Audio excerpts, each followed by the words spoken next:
ايه الفرق بين البري كواليفيكيشن والبري ابروفالز بتاع المورجج؟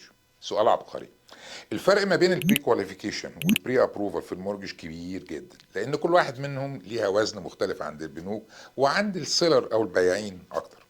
البري كواليفيكيشن هو عباره عن تقييم مبدئي، مجرد تقدير سريع لمبلغ القرض اللي حضرتك بتاخده او اللي انت ممكن تاخده.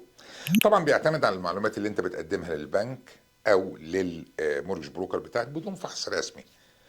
مش مضمون لان البنك لسه ما راجعش مستنداتك او شاف الكريدت ريبورت بتاعك.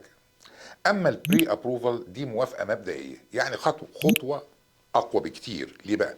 لان البنك هنا في الحاله دي راجع الانكم، راجع الكريدت سكور، راجع الديت تو انكم ريشيو، تمام، وكمان مستنداتك الماليه، بيقدر يحدد لك مبلغ القرض بشروط اوضح، وده بيخلي عروضك لشراء العقار اقوى بكتير قدام البائعين.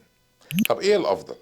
هو اللي يدي لك بري ابروفال ميزه حقيقيه في السوق، لان بيثبت للبائعين ان عندك تمويل جاهز. طيب لو انت مش متاكد من افضل خطوه ليك، كلمنا واحنا هنساعدك تختار الصح بناء على وضعك المالي.